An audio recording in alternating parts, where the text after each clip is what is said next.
Bonjour à tous et bienvenue dans cet épisode 15 de GM Podcast, le podcast qui extrait les bonnes idées de l'industrie pharmaceutique. Et comme d'habitude avec moi, Arnaud aujourd'hui. Comment ça va Arnaud ? Salut Paul-Adrien, écoute, ça va bien. En pleine forme pour ce podcast après une grosse journée de formation, mais épisode à venir intéressant. Ouais, c'est vrai que j'espère être suffisamment réactif. On s'est levé très tôt ce matin pour faire une petite formation sur les déviations, donc avec un nouveau jeu. Exactement, un jeu d'escape game. Un jeu d'escape game, voilà, basé sur un jeu assez connu, Chronicle of Crime. Donc on s'est bien marré en le faisant et effectivement, ça marche bien, agréablement surpris, ça marche vraiment super bien. Donc voilà, je sais pas si t'as... Le mec, il faut faire pub. Ah, trop fort. Ouais, des fois, il faut en faire un petit peu. Bon, si t'as plus rien d'autre à dire pour cette introduction, je te propose de passer à la news. Allez, c'est parti.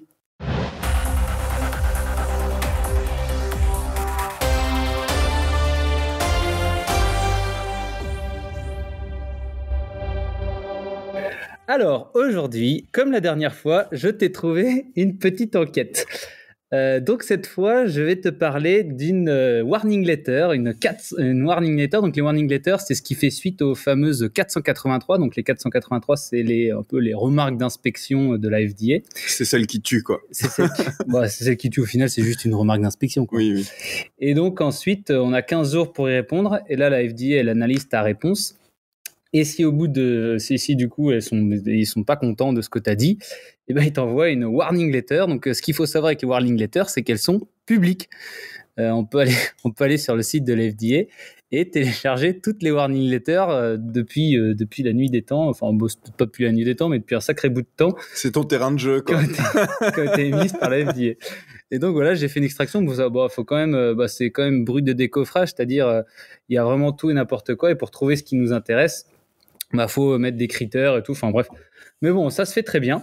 Et donc, je t'ai dégoté une warning letter d'un laboratoire qui date du 30 septembre 2021. Ah oui, récent donc. Donc très récent, hein, quand je l'ai écrit, ça faisait 15 jours que c'était sorti. Hein.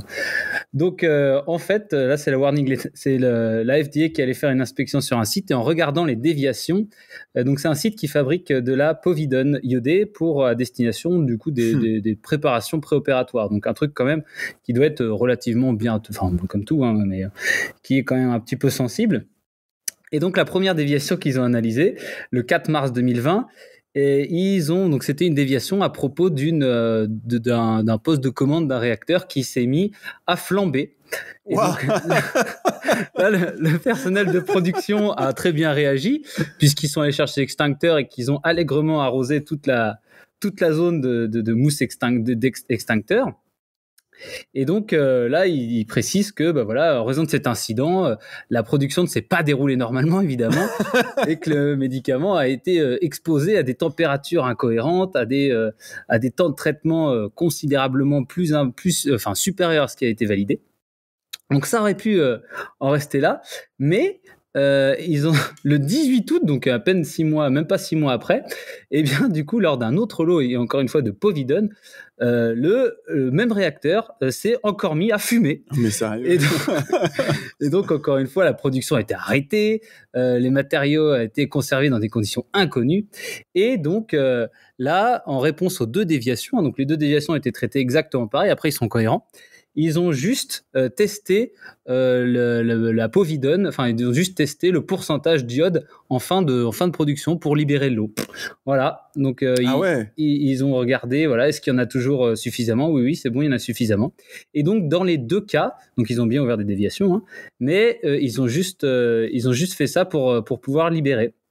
Donc même si le médicament a été exposé à une chaleur excessive, à du feu, de la fumée, des débris, de l'extincteur, du coup, des contaminations, voilà, des trucs comme ça, contaminations de tout ça. Donc c'est ça qui souligne dans leur warning letter, c'est que pour confirmer que l'API n'avait pas été contaminée par des particules nocives ou autre contamination, l'entreprise aurait dû au moins faire une analyse de risque pour montrer l'absence d'impact de ces deux incendies, quoi. Oui, voilà. Au minimum, c'est ça qu'ils attendaient.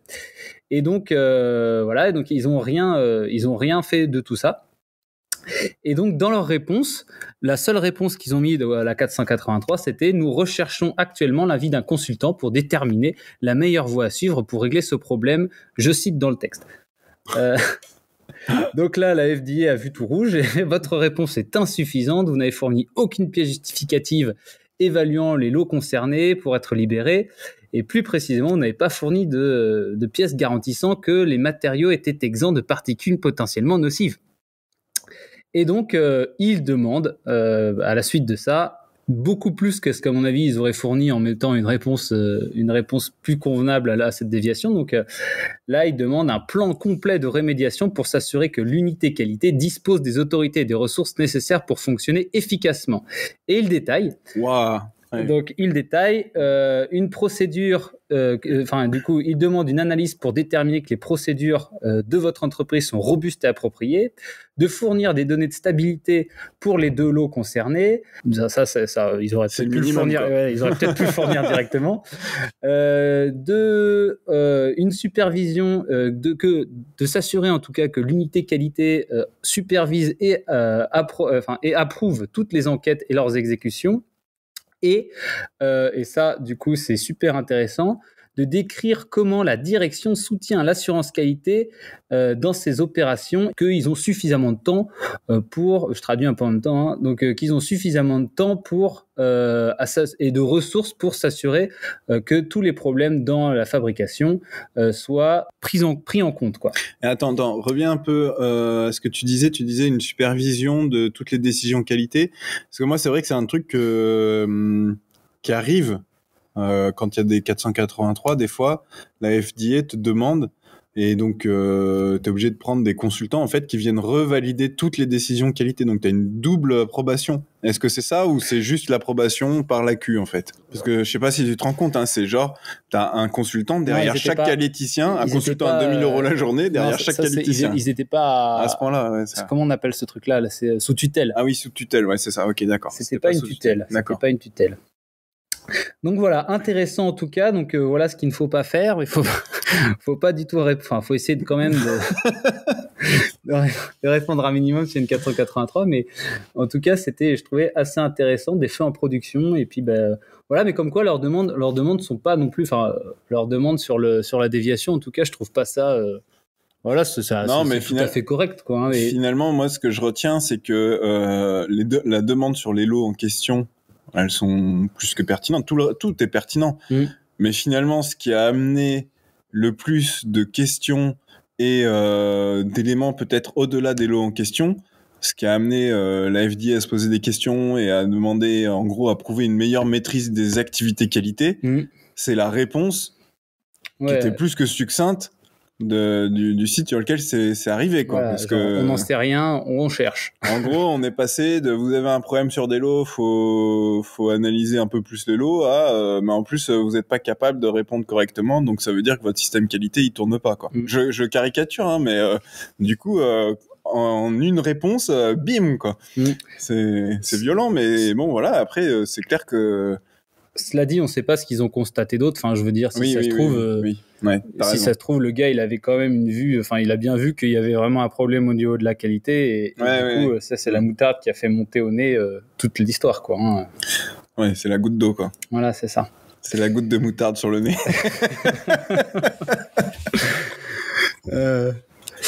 Bon, voilà, c'était tout pour cette news. Eh bien, je te propose maintenant de passer à notre fameux dossier. Allez, c'est parti.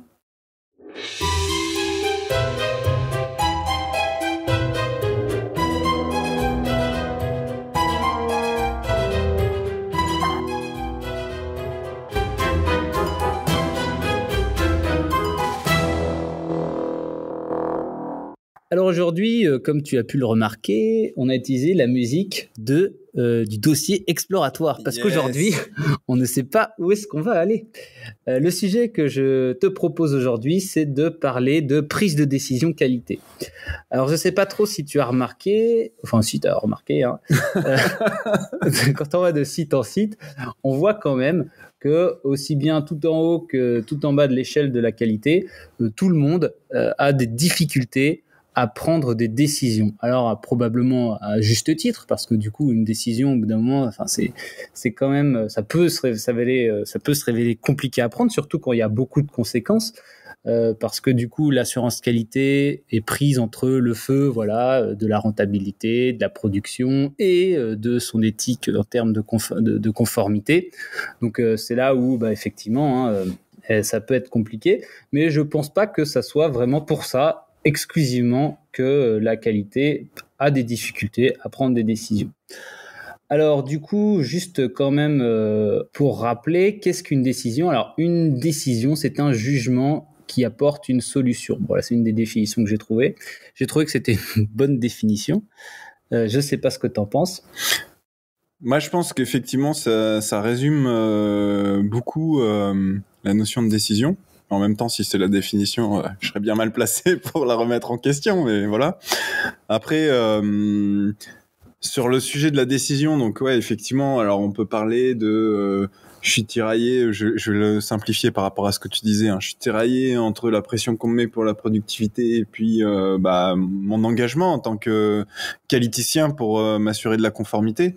Mais je suis assez d'accord avec toi quand tu dis que c'est pas le seul élément. Je pense qu'il y a d'autres choses à aller chercher plus loin sur la prise de décision et j'aurais tendance à dire même plutôt sur la peur de prendre une décision. Parce qu'en fait, une décision, même si c'est pas qu'un engagement légal de sa responsabilité, une décision, c'est un engagement qu'on prend. Une décision, c'est un engagement qu'on prend et derrière, il y a une peur que cet engagement que l'on prend se retourne contre nous. C'est une peur humaine, en fait. Tu vois, on a peur des conséquences de notre décision, quoi. Oui, on a peur des conséquences de notre décision, mais des fois, enfin, quand on parle de qualité, on va se dire, ouais, on a peur des conséquences pour le patient ou des choses comme ça. Ouais, mais moi, j'irais chercher plus proche. Ouais, c'est peur des conséquences pour soi-même, d'avoir pris une mauvaise décision. Ça peut aboutir à, tu te fais virer et t'as peur de ça. Enfin, tu vois, donc c'est cette peur directe, je pense, qui est, à mon avis, une peur beaucoup plus prononcée que même si on fait des produits pour les patients et qu'il peut y avoir des grosses conséquences, c'est plus loin. Tu sais, c'est ce qu'on dit, hein, ce qui se passe à l'autre bout de la planète, on le ressent moins, on a moins d'émotions pour ça parce que c'est plus loin. Et donc là, l'émotion la plus forte, la peur la plus forte, elle est sur si je prends cette décision, comment ça pourrait se retourner pour moi?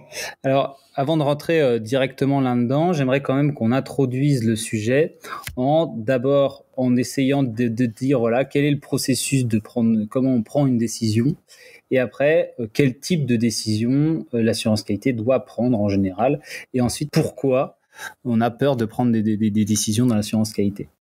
D'accord, très bien. Alors du coup, moi j'avais réfléchi un peu en amont. Donc pour prendre une décision, c'est généralement un processus en 4 étapes. La première étape, on identifie le problème à résoudre. On formule la question à laquelle on aimerait répondre. Ensuite, une fois qu'on a rassemblé tous les éléments, on va identifier les 2 possibilités. On étudie ensuite... Les 2 ou plusieurs. Oui, les 2 ou plusieurs, mais en général, un choix, c'est quand même... Oui, tu as raison, les possibilités. Et ensuite, on étudie les conséquences de chacun de ces choix. Et c'est là où, à mon avis, c'est le point dur de l'assurance qualité. Et après, on sélectionne une des possibilités et on met en œuvre l'un de ces choix. Donc ça, c'est pareil, hein. Il n'y a pas de décision sans action. Une décision sans action derrière, ça ne sert à rien. Au final, c'est pas une décision. Oui, c'est clair. Une décision, c'est pour qu'il y ait une action, en fait. Parce qu'il y a très souvent, des gens prennent des décisions et rien ne se passe derrière. Et au final, on est obligé de se reposer la même question un petit peu plus tard. Ouais, ça devrait presque une décision se clôturer sur un plan d'action. Après, attention, hein. Il y a quand je dis ça, je suis pas en train de vous dire faut mettre un plan d'action avec 100 actions derrière chaque décision, mais ceci étant dit, moi je pense quand même qu'il y a un truc qui manque par rapport à ce que tu viens de dire, une étape préliminaire avant même d'identifier le problème et de formuler la question. C'est l'objectif, c'est repositionner l'objectif de cette décision. Pourquoi est-ce qu'on a besoin de prendre cette décision, en fait? Dans quel contexte ça se présente? C'est pas ça, identifier le problème? Ouais, on peut le mettre là-dedans, effectivement, peut-être. Mais en tout cas, fixer l'objectif. Ouais, non, t'as raison, ça rentre dans identifier le problème, effectivement. Après, il y a au final, ce que t'as résumé, et c'est cette première étape-là que tu dis, c'est un peu, aujourd'hui, il y a beaucoup de décisions qui se prennent en réunion. La décision numéro 1 qui se prend en réunion, c'est on refait une réunion. Mais justement, parce qu'en fait, quand tu fais une réunion pour prendre une décision, la question à laquelle on va répondre et à laquelle on attend une décision à la fin de la réunion n'a pas été formulée. C'est un vrai point. Et donc, quand on parle d'objectif de réunion, etc., au final, l'objectif d'une réunion, ça devrait être la question à laquelle on doit répondre lors de cette réunion. Le problème des réunions aussi, c'est que on attend un espèce de consensus, c'est-à-dire qu'au moins la majorité doit vouloir le truc, ou tout le monde, ou du coup la majorité absolue. Et ça, moi, je suis complètement pas d'accord dans le sens où en fait, moi, je suis plutôt pour le dictatoriat. Non, moi je suis pas d'accord avec toi. Non, il doit y avoir une personne en charge de prendre la décision qui peut consulter autant de personnes qu'elle souhaite pour la prendre. Donc, c'est pas dictatorial.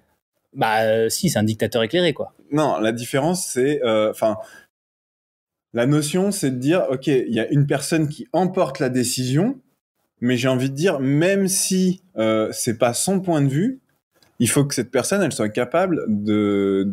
je veux dire, s'il y a tout le monde qui va à l'encontre de son point de vue à elle personnel, il faut qu'elle soit capable de l'entendre aussi, quoi. Parce que sinon, tu vois, c'est pas dire consensus, mais c'est à un moment donné, quand tu as un échange dans une réunion, si 90% des personnes disent c'est ça qu'il faut prendre comme décision et que la seule personne qui est pas d'accord, c'est celle qui a le droit qui a le pouvoir de prendre la décision et qui prend la décision inverse. C'est une victoire a priori, c'est-à-dire que tu vas remporter cette bataille, mais du coup, la guerre, après, plus personne se pointera à tes réunions et plus personne te dira, tout le monde te dira, mais tes réunions pour prendre des décisions, tu sais très bien faire sans nous, quoi. Ça demande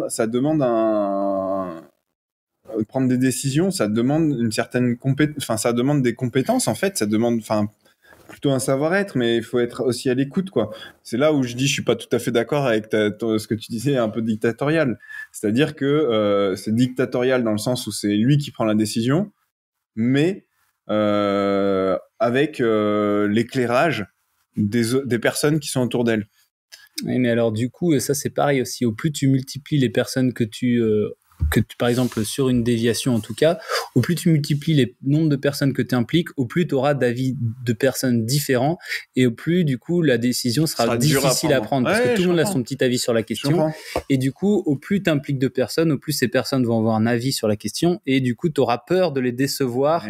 Ou en tout cas, il y aura de personnes pour se moquer de toi si jamais tu te plantes. Non, mais et du coup, ce que tu es en train de dire, parce que moi, je vais prendre le pied inverse, c'est au moins t'as de personnes pour prendre une décision, au plus tes décisions seront complètement subjectives par une personne. Donc en fait, tout est une question d'équilibre. Et alors, je vais rebondir là-dessus. On en a parlé plusieurs fois de la notion rôle et responsabilité avec le RACI. Tu sais, RACI, responsable, accountable, contributeur et informed. Donc les personnes qui sont informées contribuent à des réunions ou à des décisions, qui sont en charge de prendre la décision et qui sont responsables. Et en fait, moi, alors je sais plus quel est le terme exact, mais il y a une autre matrice qui existe avec un D dedans où justement sur, rapide. Je crois que c'est rapide. Ouais. Et justement, le D, c'est qui prend la décision. Et ça change tout, en fait, parce que dans ton RACI, tu peux dire oui, c'est l'accountable, ah bah non, c'est le responsable. Non, ou alors non, c'est un groupe de personnes qui prend la décision. La différence avec la vision rapide, effectivement, c'est rapide, c'est que le D, ça te dit, sur tel process, c'est telle personne qui emporte la décision. Emporter la décision, ça veut dire, tu consultes des personnes quand même, et à la fin, tu prends une décision. Après, justement, combien de personnes tu consultes, qui tu consultes et pourquoi tu les consultes. Et tout ça, c'est des choses qui doivent être un peu réfléchies en amont. C'est sûr que si tu prends le process déviation, que à chaque déviation, tu te dis, attends, à qui est-ce que je vais demander l'avis? Et puis tu te retrouves à consulter 20 personnes à chaque fois, dont 18 qui sont jamais impliquées dans des déviations ou quoi. bah, tu te retrouves avec beaucoup d'avis différents et difficiles à trancher. Si tu as une organisation sur laquelle tu as des personnes qui sont identifiées comme étant les personnes à consulter sur ces sujets-là, qui sont les experts sur ces sujets-là, que ce soit des experts techniques ou autres, et que ces personnes-là, tu sais que c'est elles que tu dois consulter et qu'elles ont l'habitude de prendre des décisions, entre guillemets, ensemble, et que donc la personne qui emporte la décision à la fin, elle a l'habitude de travailler avec ces personnes, je pense que ça marche mieux. Et moi, je pense, malgré tout, sans parler de consensus, mais qu'une bonne décision, elle se prend avec une consultation collégiale. Et que la force d'un bon décideur, c'est d'être capable d'entendre ce que les gens disent autour de la table quand il a regroupé les bonnes personnes. Et la difficulté, c'est quoi les bonnes personnes ? Ça, je le remets pas en cause, tu vois. Mais moi, je préférerais un décideur, qualité ou autre, hein, parce que c'est valable pour tout, un décideur qui met les personnes autour de la table, qui les écoute et qui, à la fin, par contre, prend une décision, qu'un décideur qui prend des décisions tout seul dans son coin, ou alors, encore pire aussi, un décideur qui met des gens autour de la table, qui les écoute et qui prend pas de décision après. Ah bah ça, c'est encore pire, tout le monde a perdu son temps. Voilà, exactement. Donc voilà, donc enfin après c'est ma vision, hein, mais c'est vrai que la décision, j'ai du mal moi avec la décision tout seul dans son coin. Et alors, enfin, on va s'éloigner un peu de l'industrie pharmaceutique, mais moi quand j'ai lancé l'Académie de la qualité efficace, j'étais tout seul, je prenais des décisions tout seul, même à titre personnel, c'était plus compliqué quoi. Là, bah maintenant on est deux, je te consulte. C'est pas parce que je te consulte que je vais accepter et prendre ce que tu me dis et prendre la décision dans le sens que tu me dis, mais tu vois, ça me permet d'avoir un effet miroir, de me reposer des questions sur la décision que j'aurais peut-être prise et de la prendre différemment, quoi, en fait. Ouais, après, c'est un processus où... Je suis pas en train de dire que je suis un bon décideur non plus, hein, mais... Non, mais en tout cas, c'est vrai qu'effectivement, après, du coup, si jamais je confirme en disant ouais, c'est bien, bah du coup, tout de suite, t'as plus d'entrain à prendre, enfin, à y aller, quoi. Du coup, ou même à continuer dans cette voie. Mais ça, c'est pas vraiment de la décision, c'est plutôt du saut d'étape, quoi. Oui, mais après, sur d'autres décisions où tu pourrais être amené à me challenger et dire non, c'est pas bien, on va discuter. Des fois, on va se prendre le bec. Des fois, on va pas se prendre le bec, mais voilà. Et en fait, à la fin, ça peut changer complètement la décision ou une partie, ou tu vois. Enfin, et c'est pas négligeable parce que tout seul, pour l'avoir vécu justement, c'est pour ça que je prenais cet exemple. À chaque fois que tu prends une décision, ok, après derrière, t'en assumes tout seul les responsabilités. Et en fait, t'as peur, t'as plus peur quelque part. Aujourd'hui, je prends une décision après t'avoir consulté. Je vais en assumer les responsabilités parce que je suis quand même celui qui prend la décision, et celui qui prend la décision, il doit assumer la responsabilité de ses décisions. Mais je sais pas, j'ai moins peur en fait parce que je me dis ok, je me suis fait challenger, soit ça conforte pas, mais je me suis fait challenger et je sais justement par rapport à ce que tu disais tout à l'heure par rapport aux conséquences de la décision, j'ai eu un avis différent du mien. Je suis pas resté dans ma cage cérébrale à moi en fait. Tu vois ? Ouais. Par contre, ça c'est intéressant ce que tu dis parce que ça me fait penser. Du coup, si jamais dans vos équipes il y a des gens qui ont du mal à prendre des décisions, eh bien, je pense que si vous êtes leur responsable, c'est un peu votre faute. Parce que non, mais c'est vrai. Parce que ça veut dire que ils pensent, en tout cas, ils pensent que vous allez les tyranniser et du coup, ils assument pas forcément la responsabilité du choix qu'ils vont faire. C'est-à-dire que, par exemple, bah voilà, on doit choisir entre A et B. Je sais pas, je vais peut-être demander à mon chef. Et là, du coup, hop, il vous demande. Ouais, et puis s'il en arrive à ça, c'est parce qu'il a déjà choisi une autre fois A et il s'est fait taper sur les doigts, quoi. C'est exactement ça. Donc, en fait, il faut que vous... au lieu de donner le choix que vous auriez fait, vous faites plutôt, regarde toutes les décisions que tu as dû prendre dans le passé sur ce type de truc et pose-toi la question, combien de fois ça a mal tourné ? Des fois, ça a mal tourné dans 100% des cas si c'est une seule fois et ça s'est mal passé. Mais bon, c'était peut-être qu'une seule décision. Mais en même temps, si vous l'avez si du coup ce gars-là, il est là aujourd'hui, c'est parce que du coup, vous le pensez à minimum capable de faire les choix dont il est responsable, quoi. Et du coup, il faut lui donner en tout cas tout pouvoir pour prendre ce type de décision. Et vraiment, s'il est emmerdé, bah voilà, on peut l'aider, quoi. Mais en tout cas, il n'y a pas de bonne ou de mauvaise décision. Il y a une méthode pour les prendre. Et du coup, si vous êtes tous les deux d'accord sur les méthodes qu'il emploie pour prendre ses décisions, donc c'est-à-dire que vous l'avez bien formé au processus d'investigation ou même au processus d'évaluation de l'impact ou des risques, et ben du coup, s'il applique correctement la méthode et qu'il prend sa décision après avoir accompli toutes les étapes qu'il devait faire, et ben du coup, il faut lui dire, bah, voilà, t'as fait, je te fais confiance, vas-y. Et ça, du coup, au plus vous le faites, au plus il va se sentir en confiance pour prendre des décisions, et au mieux ça fonctionnera, quoi. Et du coup, bah, c'est là où je trouve que des fois, dans certains sites, il peut y avoir une espèce de paralysie globale de l'assurance qualité. C'est l'absence d'une méthode sur le processus en question de prise de décision. Ouais. Et du coup, un manque de confiance de toute l'échelle hiérarchique sur les décisions, quoi. Mais Un challenge systématique, genre, t'aurais dû faire comme ça, t'aurais dû faire comme ça, t'aurais dû faire comme ça. Et ça, c'est pas bon, quoi. c'est clair. En fait, à chaque fois que tu remets en cause une décision, bah ça, je suis pas en train de dire qu'il faut pas en remettre en cause, hein. Mais à chaque fois que tu en remets une en cause, ça coupe l'autonomie des personnes pour prendre des décisions. Et donc, une remise en cause plus une remise en cause plus une remise en cause, etc., et c'est mort. T'érodes le capital crédibilité de ton mec, quoi. Après, moi, je voulais dire un truc aussi, rebondir un peu sur la notion de méthode que tu abordais. Et bah, rejoindre aussi la notion de qualité. En fait, quand tu fais, alors je vais peut-être généraliser, hein, mais quand tu fais de la qualité dans l'industrie pharmaceutique, quand tu es pharmacien, que tu commences, tu es quand même assez rapidement mis sur des postes où tu dois prendre des décisions. Ouais. Assez rapidement, et des décisions qualité, enfin des décisions où tu engages ta responsabilité qualité, sans parler d'être pharmacien responsable, mais déjà rapidement tu dois prendre des décisions qualité et te positionner là-dessus. Et en fait, au final, t'as pas d'outils, t'es pas formé à ça, donc tu te retrouves face à une décision à prendre, et là t'es comment je fais, qu'est-ce que je fais, enfin je caricature, hein, mais et tu commences et tu apprends finalement à prendre des décisions sans outils. Et puis, tu continues ta carrière comme ça. Au nez, quoi. Et au nez, exactement. Et en fait, finalement, c'est ton expérience personnelle qui va orienter ta prise de décision. Mais parce que dès le début, en fait, on te met sur des postes où on te demande de prendre des décisions sans outils, sans formation à prendre de décision. Et donc, forcément, après, tu évolues comme ça. Et un autre élément, et ça, je pense, qui est majeur, et ça, c'est un truc, moi, ça m'énerve assez profondément. Et je parlais du process déviation, hein. Le problème aussi qui est souvent lié à une mauvaise décision, c'est de vouloir prendre une décision trop rapide. Résultat, on prend la décision sur la base de pas assez d'informations, voire de l'infox, de la mauvaise information. Voilà. Je rigole parce que c'est un terme déposé par Paul Adrien. Attends. Non, c'est la traduction officielle de comment on dit, fake news. Ok, donc voilà.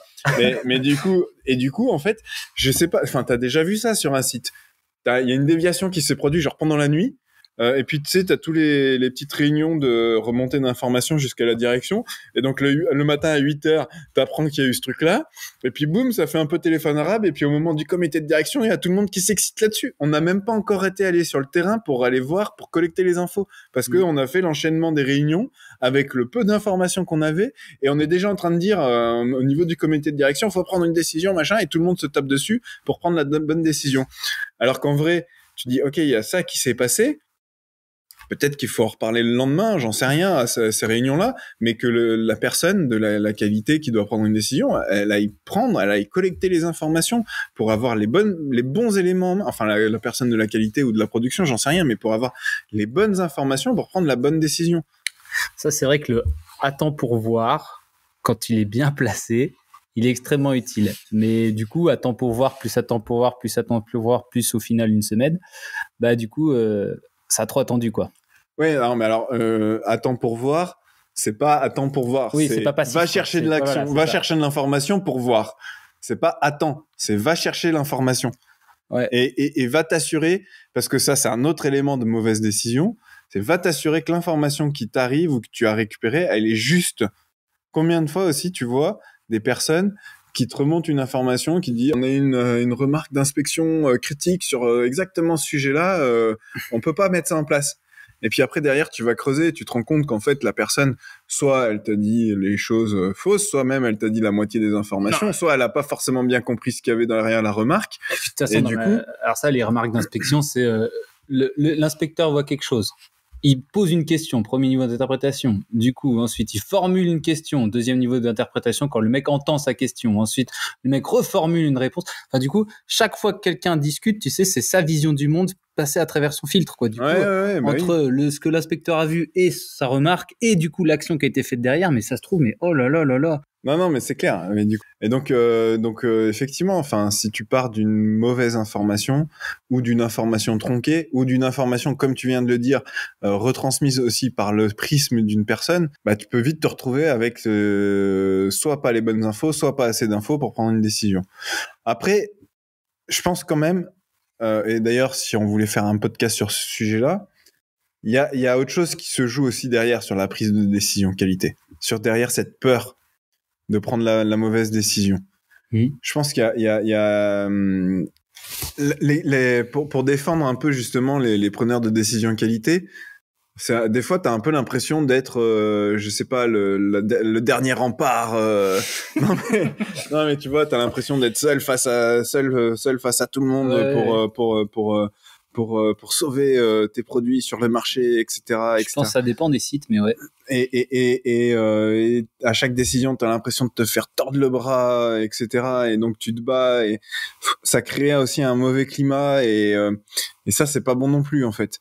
Et c'est là où il y a une notion quand même, moi, qui m'est chère, c'est de me dire, enfin au final, tout le monde est dans la même société et tout le monde a besoin que la société elle fonctionne, et donc tout le monde a besoin d'une décision qui soit cohérente pour la société. Ouais, je pense que c'est ça, c'est que quand la décision elle est pas prise, enfin avec suffisamment de rationnel, c'est-à-dire qu'elle est prise pas suffisamment explicite de pourquoi t'as pris telle ou telle décision. Le gars de la qualité il a dit on jette, le gars de la production il a pas très bien compris pourquoi, du coup le mec de la production il lui tabasse dessus parce qu'il a acheté un lot de plus, et du coup bah tout le monde s'en vient à se détester quoi. Et il y a une notion aussi, alors je sais pas, hein, moi, enfin c'est un vrai ressenti personnel, hein, mais j'ai l'impression que malgré le fait que de plus en plus dans la réglementation on nous dit utiliser le principe de gestion du risque, en qualité on n'arrive pas. Enfin, je suis désolé, hein, mais on n'arrive pas. On peut mettre des outils pour analyser les risques de décision, de choses comme ça. On arrive, enfin, je vais le redire, mais on n'arrive pas en fait à accepter le risque. On veut un risque zéro sur toutes les décisions. Et du coup, c'est dans l'autre sens, hein. On a l'impression de se faire tordre le bras, mais en même temps, des fois, on va bloquer sur un élément alors que le risque, il est minime. Ouais, mais ça, c'est le biais des petits chiffres, là. L'aversion au risque des petites probabilités. Donc, du coup, si tu as une petite probabilité, mais de gain, bah là, du coup, tu vas rechercher le risque, c'est-à-dire le loto. Il y a une très faible probabilité de gagner, mais c'est pour gagner. Par contre, du coup, tu as une petite probabilité, mais de perdre. Bah, du coup, là, tu vas faire « Oh non, t'es fou, non !» C'est comme tu vas te faire opérer, quoi. Vous avez 1% de chance que votre opération du cerveau vous tue. Oh, c'est 1%, c'est énorme. Voilà, selon si on gagne ou si on perd avec la petite ou grande probabilité, bah, notre cerveau, il est pas foutu pour analyser correctement les chiffres, quoi. Ouais, c'est le biais d'aversion au risque, en fait. Ouais, d'accord.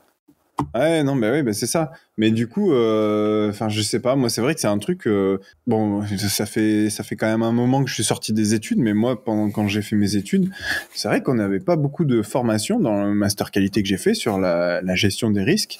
J'espère que c'est plus aujourd'hui, mais je trouve que, enfin, ça manque de rationnel de gestion des risques. Bah, en fait, on est formé, mais on n'est pas formé à en faire vraiment. C'est-à-dire, oui, t'as les principes théoriques. Ouais, voilà, l'AMDEX, c'est mais il faudra en faire. Fois détectabilité, voilà, vous pouvez mettre 9 x 9 x 9 x 9. Enfin, and so what, quoi. Ouais, voilà, c'est ça. Et en fait, personne ne va apprendre à faire sur le coin d'une feuille, voilà, un truc factuel et rationnel, quoi. Après, il y a un autre élément. Alors du coup, on en parlait tout à l'heure, mais justement sur la prise de risque, n'importe quoi, sur la prise de décision qualité, et qui, je pense aussi, refroidit un peu les gens. C'est que comme on est dans des décisions qui sont encore un peu trop subjectives, que d'une personne à une autre, on n'a pas les mêmes décisions. Je vais prendre un exemple bête, j'ai l'impression de parler tout le temps du process déviation, mais combien de fois, quand j'arrive sur un site, on me dit, ah bah ouais, selon la personne de la qualité qu'on a en face, on n'aura pas la même investigation à faire, donc moi je vais plutôt aller voir un tel, comme ça je suis tranquille, et puis lui il va me donner un gros truc à faire, tu vois. Donc t'as pas les mêmes décisions. Pourquoi t'as pas les mêmes décisions? Parce que en fait, alors soit tu peux mettre, comme on en parlait tout à l'heure, des décisions collégiales, soit tu peux mettre en place des outils d'aide à la décision pour essayer de homogénéiser ces décisions. Et en plus, quand on disait tout à l'heure que les mecs, on les jette dans la fosse aux lions, ils doivent prendre des décisions, ils n'ont pas d'outils, ils n'ont pas de formation, ils n'ont pas de méthode, tu leur mets des outils en main. Ça leur permet d'homogénéiser les décisions d'une personne à l'autre, d'enlever ce biais de justement, en fonction de la personne, j'aurai plus ou moins à faire, donc je vais aller voir plutôt un tel ou un tel. Et en fait, derrière, ces outils-là, ça te permet d'avoir un rationnel qui peut être challengé. On s'en fiche. Après, le travail initial, c'est de construire le bon rationnel. Et puis, en inspection, on peut venir te challenger sur ton rationnel, mais on viendra plus te challenger sur la décision. On me dira, bah, votre rationnel, faudra peut-être le revoir. Ok, tu revois le rationnel. C'est plus la même chose. On remet plus en cause ta décision. On remet en cause le rationnel. Et s'il faut le remettre en cause et le retravailler, on le retravaille. Et puis si finalement, dans 80% des cas, ce rationnel, il fonctionne très bien, et ben on continue. C'est ça, c'est la méthode de prendre une décision, quoi. Ouais, mais avec des outils, quelque part, que tu as... Enfin, en fait, il faut se poser la question, dans mes process qualité, les process qualité, c'est des process où il y a des décisions à prendre. Dans mes process qualité, à quel moment j'ai besoin de mettre un outil et quel est l'outil adapté à cette décision-là. La décision pour une déviation sera pas le même que la décision peut-être pour un change control, l'outil de décision, qui sera pas le même que pour libérer un lot. Ah, mais les choix sont toujours les mêmes et du coup en fait on peut les catégoriser en catégories un peu gravité. Oui, bah des marges d'analyse de risque, ouais, mais les notions qu'il y a derrière sont un peu différentes, mais la méthode reste la même en fait. Et du coup, ça permet de laisser de l'espace dans le cerveau des gens pour prendre les décisions où là, c'est un peu impossible, quoi. Ouais, mais c'est ça. En fait, si grâce à un outil comme ça, une méthode comme ça, t'arrives à prendre 80% de tes décisions, bah c'est génial. Et puis sur les 20% des autres, tu te poses, tu fais une réflexion, tu fais une décision, comme on le disait tout à l'heure, avec les bonnes personnes, mais une consultation collégiale, et hop, tu prends une décision. Mais si tu pars sur le fait de se dire 100% de mes décisions, je les prends comme ça, bah oui, c'est plus dur.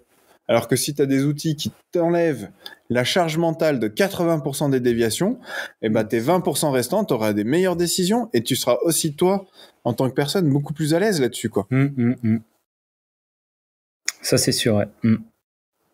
Et du coup, ce qui est très important aussi, c'est donc de documenter nos décisions. Donc, comme je disais tout à l'heure, il n'y a pas de bonne ou de mauvaise décision, il n'y a que des méthodes pour les prendre. Et ce qui est très important, c'est justement cette espèce de chemin qu'on a pris pour prendre cette décision. Donc, rassembler toutes les données qu'on avait à ce moment-là, parce que du coup, dans le futur, effectivement, c'est facile de dire t'aurais dû prendre cette décision, parce que du coup, on a plus d'éléments. Mais à ce moment-là, on devait prendre une décision, on l'a prise avec les éléments qu'on avait. Et donc, ça, c'est très important de tout marquer, pour que du coup, a posteriori, on pourrait dire, bah oui, mais à ce moment-là, moi, je savais que ça, et du coup, j'ai pris cette décision grâce à cet élément, en se basant sur cette analyse et cette analyse. Et bien voilà, il faut accepter de savoir que, bah voilà, si on doit prendre une décision à un moment, on n'aura jamais 100% des informations. Il y aura toujours une part de mystère dans quasiment toutes les décisions. Et par contre, ce qui est très important, c'est le chemin itératif qu'on a utilisé pour prendre cette décision et arriver au résultat. Je suis d'accord avec toi. Après, là, on est dans un podcast exploratoire, donc je vais te poser la question. Comment tu le documentes ? C'est super. Enfin, tu vois, je sais pas. Tu fais quoi ? Tu documentes quoi ? Tu le mets dans un mail, tu le mets dans un truc, et puis après pour retrouver. Enfin, tu vois. Bah, si c'est une déviation, c'est facile. Enfin, dans l'industrie pharmaceutique, de toute façon, il y a des rapports pour tout. Oui, non, oui, ok, mais ouais. Enfin, en tout cas, en qualité, franchement, on fait pas un PES, on fait un rapport. Après, du coup, et ça, c'est dommage. À mon avis, c'est plutôt les décisions stratégiques d'entreprise qui doivent probablement être documentées Bah parfois, oui, parfois non. parce que Et c'est là où, effectivement, il faut. je suis pas d'accord avec ce que tu viens de dire sur on documente tout. Justement, des fois, des décisions stratégiques sur la qualité, sur pourquoi est-ce que. Je vais prendre un exemple. Des comptes rendus de réunion, mec. Ouais, compte rendu de réunion, ok, mais et ils sont rangés où? Et comment tu fais pour le ressortir dans 3 ans? Bah, Si t'en as besoin pour comprendre comment on a pris. Enfin, tu vois, c'est vrai. c'est parce que voilà, des décisions stratégiques de la qualité. Tu te dis tiens, vas-y, j'en ai marre de la façon dont on prend les décisions justement pour la criticité des déviations. On va changer ça. T'as rangé où l'élément qui te dit que la nouvelle matrice, on l'a construite pour telle raison, dans de tel format? Est-ce que ça serait pas dans le change control? Ouais, mais est-ce que tu fais un change control pour tout? Dans ce cas-là. Oui, non, mais bah c'est que ce pour ce qui a de l'importance, quoi. Ouais, non mais. Et du coup, ce qui a de l'importance, c'est classé par rapport à une analyse de risque. Comment tu. Non, mais voilà. Donc, enfin, parce que je trouve ça extrêmement louable et je pense que c'est très important de documenter effectivement la démarche qui a apporté à prendre telle décision. Mais si c'est le documenter pour que le document il serve à personne parce qu'il est perdu, on sait même pas où il est. Non, c'est dans ton journal intime, dans ton journal intime de qualiticien. 1er juin 2021. Aujourd'hui, j'ai dû prendre une décision de ça. C'est pas bête. Et puis du coup après, peut-être 10 ans plus tard, putain, je me savais, je devais prendre cette décision. Comment j'avais fait? Ah ouais, j'avais regardé. Non, mais après c'est pas bête entre guillemets ce que tu es en train de dire, un journal des décisions, j'en sais rien. Bon, après on va pas rajouter un système d'enregistrement en plus. C'est personnel. Mais non, mais tu pourrais avoir un journal de décision pas que personnel. Bah bref, après ça là je suis en train de partir un peu en vrille là. Mais non, c'est intéressant. Mais du coup oui, le documenter mais après je suis d'accord avec toi quand même qu'il y a besoin de le documenter parce que bah en fait combien de fois ça c'est la réponse typique, hein. On a toujours fait comme ça, c'est historique, c'est machin. Même quand tu modifies un document, je veux dire, on te dit ah ouais mais dans le document on peut plus le modifier parce qu'il y a 10 ans ou allez, il y a 3 ans on a modifié le document dans ce sens-là. Tu vas voir l'historique de modification, tu sais même pas pourquoi ça a été modifié comme ça. Ah, des fois, c'est parce qu'il y a une capa. Tu vas voir la capa, tu sais même pas pourquoi. Ah, parce qu'il y avait une déviation. Ok, là, tu commences à arriver à remonter les trucs. Ouais, parce qu'on a eu une remarque en inspection. Ouais, tu sais même pas quelle remarque c'était. Et tu sais pas quelle réponse a été donnée. Et tu sais pas pourquoi on a pris cette décision par rapport à cette remarque. Parce que derrière la remarque, il y a tous les biais d'interprétation. Il y a de la remarque, comme tu le disais tout à l'heure, les biais d'interprétation de la réponse, les biais d'interprétation de l'acceptation de la réponse. Et donc, tu arrives à avoir des choses qui ont été modifiées, qui créent un système qualité ou même au-delà du système qualité, mais des complexités à tort et à travers, on ne sait plus pourquoi. Donc, je suis d'accord avec toi que les décisions, elles devraient être plus documentées. Ah. Maintenant, on documente déjà énormément de trucs et la question que je pose, c'est comment est-ce qu'on fait pour bien les documenter sans alourdir, quoi. Après, du coup, c'est surtout pour les décisions, du coup, si jamais vous avez peur, quoi, t'es dans une décision où tu sais pas, et bah, du coup, boum, tu mets sur ton papier ton chemin itératif, les différentes données que tu as à ta disposition, et tu dis, bon, bah voilà, c'est une forme de storytelling, et puis bah, du coup, tu mets ça avec, quoi. Je suis pas d'accord. Parce que justement, les décisions où t'as pas peur, des fois, tu les prends, mauvaise décision, mais d'avoir le principe, tu vois, de pourquoi et comment t'as pris cette décision. Si demain, tu repasses derrière cette personne, même si elle avait pas peur, c'est intéressant. Donc, je le limiterai pas qu'aux décisions où t'as peur, quoi. Enfin, parce que des fois, justement, t'as pas peur et tu sais, c'est les biais cognitifs, hein, principe de cohérence, hein. J'ai pas peur, hein, je rajoute un contrôle dans le dossier de l'eau, pas de problème. J'ai l'habitude, c'est bon, j'ai pas peur. Et puis après, tu te retrouves avec 50 contrôles dans les dossiers de l'eau et tu sais même plus pourquoi. Et puis en fait, c'était avec pour un autre. L'ayatollah du contrôle qui est passé par là. Non, mais voilà. Et donc, et pourtant, personne n'a eu peur de prendre cette décision. Après, la documenter, ça serait compliqué, parce que dire, bah, on a l'habitude de faire ça, on fait ça. Non, je sais pas, mais tu vois, c'est intéressant, quoi. Et du coup, en tout cas, si vous nous écoutez jusqu'ici et que vous avez des bonnes techniques pour documenter vos décisions, ou même, voilà, vous savez vous avez un truc un peu innovant, venez nous en parler. Ça serait intéressant d'avoir votre point de vue. Bah, et franchement, même au-delà de ça, en fait, moi, je serais super intéressé d'avoir quelqu'un là, un pharmacien responsable qui vienne nous parler de comment il prend ses décisions justement. Parce que les pharmaciens responsables, à un moment donné, c'est eux qui engagent aussi leurs responsabilités, tu vois, qui ont beaucoup de pression par rapport à ça. Donc, ce serait intéressant d'avoir aussi... Moi, j'ai un chef, il était trop fort. Il faisait des rationnels de malade, comme ça, il fait, mais attendez, ça fait 80% du chiffre d'affaires, vous devez se concentrer 80% du temps là-dessus. Enfin, je veux dire, au bout d'un moment, et comme ça, il rationalisait tout d'une manière incroyable. Trop fort. Ouais, non, c'est clair, c'est clair. Il n'y avait aucune décision pour lui qui devait être difficile à prendre. Il disait, bam, bam, bam, bam. Et il gardait toujours tous ses Mais petits... parce qu'il avait une méthode. Bah ouais, il gardait, et du coup, il gardait en fait la valeur, enfin, il avait en tête un peu la valeur grossière de à peu près tout. Ouais. Et du coup, il s'est, grossière, intéressant. C'est intéressant ce que tu viens de dire, la valeur grossière de à peu près tout. Et il gardait en tête les pourcentages, il savait que ça, ce pays, c'était 20%. Mais tu vois, ça rejoint un peu ce que tu es en train de me dire. Ça rejoint un peu ce que je voulais dire tout à l'heure en tout début quand je disais c'est quoi l'objectif de la décision. En fait, c'est un peu cette notion, le contexte. C'est des fois on voit souvent des équipes qui s'écharpent, qui s'écharpent, oui, pour prendre une décision sur un truc qui représente rien. Pas que peut-être il y a beaucoup de risques ou j'en sais rien, mais en tout cas, si tu regardes par rapport au volume de l'activité de l'entreprise, ça représente rien et on passe un temps fou sur une décision comme ça. Et à côté de ça, il y a plein d'autres décisions qu'on prend pas parce que ou qu'on prend mal ou qu'on prend trop rapidement et sur des trucs qui représentent beaucoup plus de volume. Quoi. Ouais.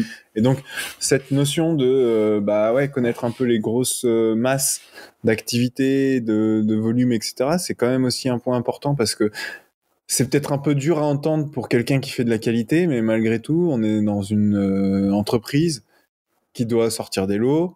Je suis pas en train de dire qu'il faut libérer des lots pourris. Attention, me fais pas dire ce que je dis pas. J'ai rien dit.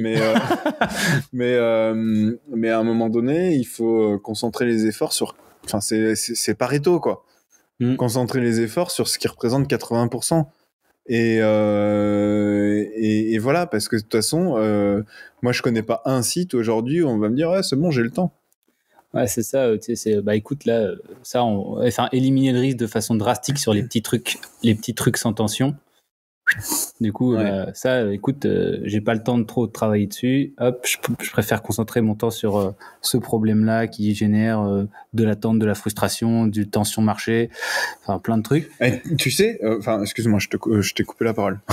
Non, parce que là, ce que tu viens de me dire, les trucs sans tension, les machins, typiquement, les erreurs dans les dossiers de l'eau.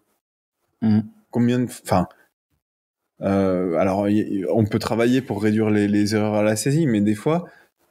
Ça fait perdre combien de temps à tant de monde des fois parce qu'on a oublié de cocher une case sur un truc alors qu'en fait que la case elle soit cochée ou pas on sait même pas plus si la personne elle a vraiment fait le truc quoi parce que des fois c'est coché mais ça se trouve la personne elle l'a pas fait tu le sais pas hein. Et inversement c'est pas coché elle l'a fait voilà et on perd un temps fou là-dessus dans tout le process de revue des dossiers de l'eau pour prendre une décision derrière pour savoir qu'est-ce qu'on fait face à cette case qui est pas cochée quoi. Ouais, ça c'est trop fort parce que des fois c'est coché et c'est pas fait.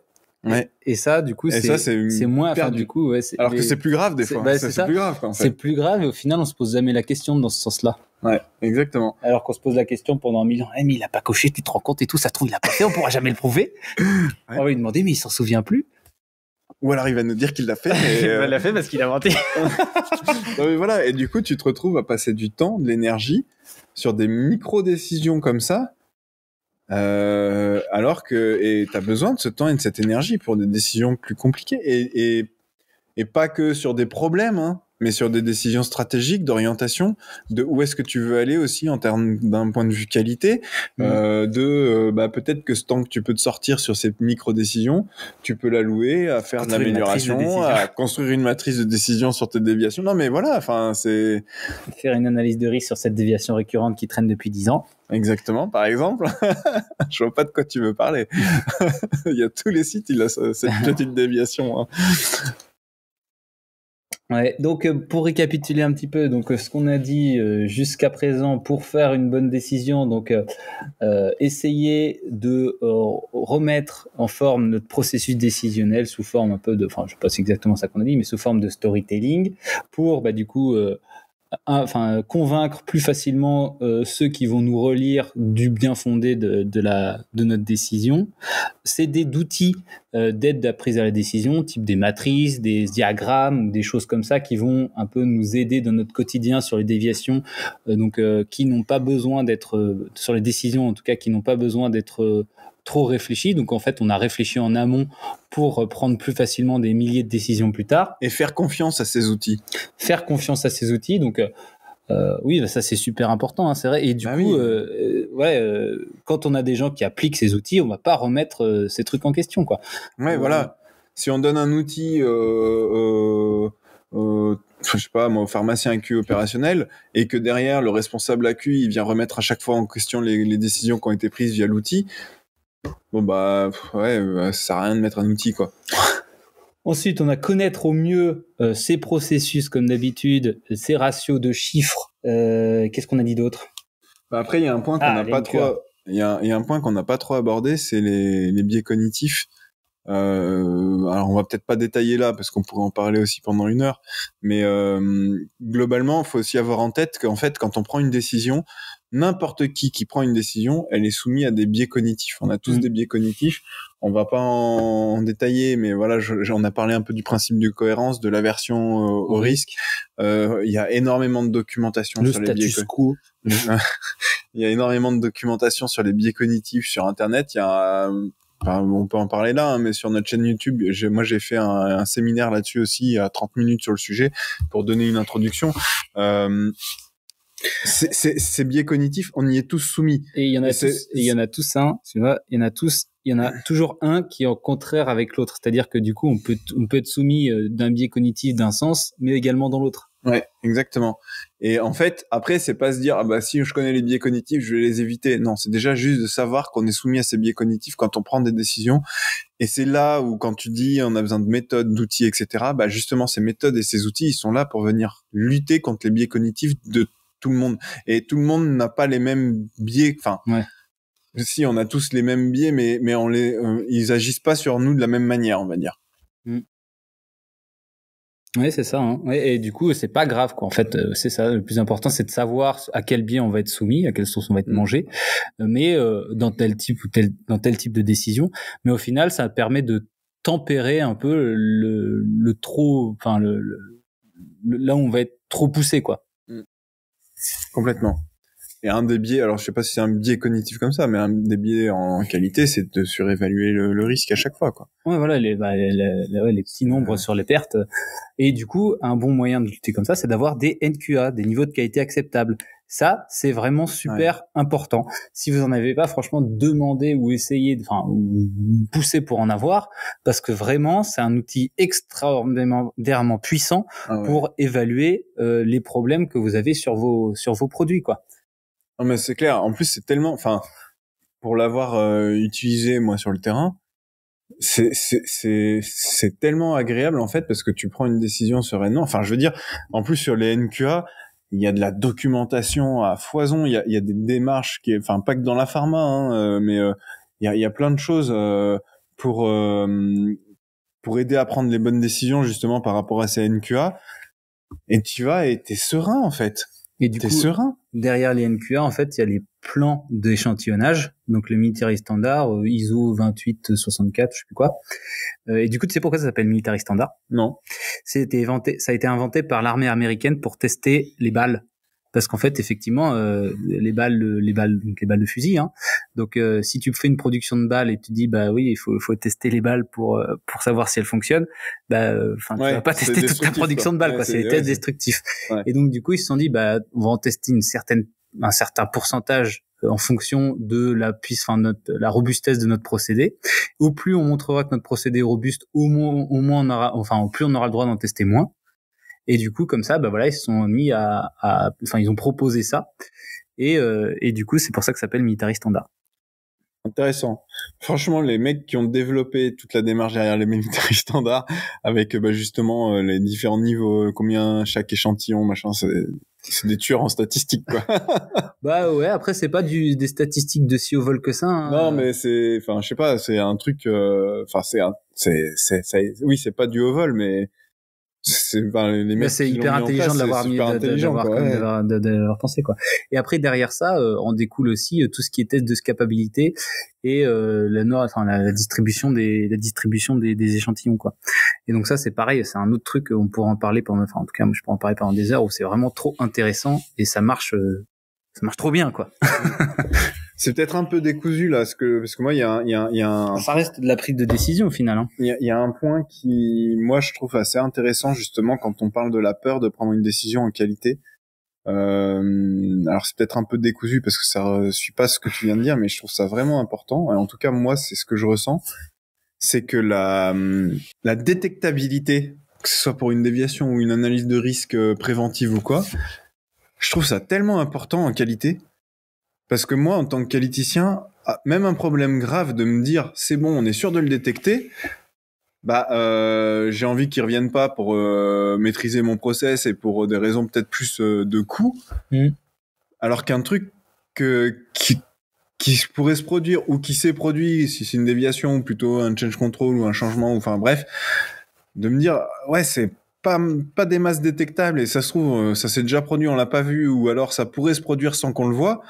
Là, ça m'inquiéterait. Bah ouais. C'est là-dessus où moi, en tant que qualiticien, je serais vachement plus intransigeant sur mon niveau de décision que sur un truc, même grave, je suis sûr de le détecter. Ouais, et je trouve que la détectabilité, c'est super important, quoi. Et c'est vrai qu'au final, je trouve ça assez sous-estimé, même dans les sites où on va, quand même, c'est assez sous-estimé dans les évaluations de gravité, quoi. Ah, mais la criticité, alors, quand il y a les démarches gravité, occurrence, détectabilité, il y est là, mais il est au même niveau que la gravité et que l'occurrence. Mais souvent, quand tu regardes, la criticité, elle est basée que sur l'impact. Ouais. Et la détectabilité, même pour moi, c'est méga important, en fait. Parce que un problème qu'on aurait pu ne pas détecter, c'est tellement plus critique qu'un problème, même grave, qu'on est sûr de détecter, quoi. Parce que ça veut dire que même, à un moment donné, alors on dit oui, il y a le patient, etc. Mais si on est sûr de le détecter, notre produit, il ira jamais sur le marché, quoi. Donc il y a zéro risque pour le patient, quoi, en fait. Ouais. Oui, à moins d'être malveillant, mais il y a zéro risque pour le patient, au final. Ouais, quand on prend le risque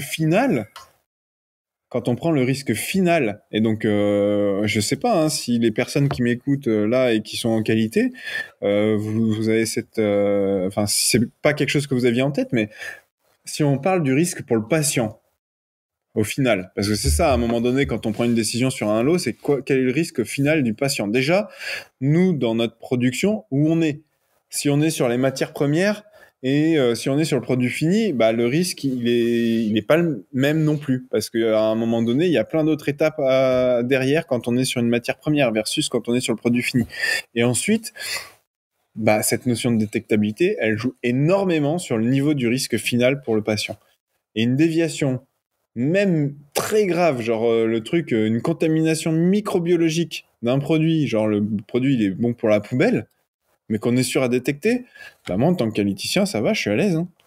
Ça me fait chier d'un point de vue maîtrise de mon activité. Je me dis, il faut quand même qu'on l'investigue pour aller comprendre, pour essayer de travailler sur l'amélioration du process et mieux maîtriser nos pratiques. Mais d'un point de vue du risque et donc de la prise de décision, je suis carrément à l'aise. Alors que sur un truc pas détectable, là, je commence un peu à me faire dessus, quoi.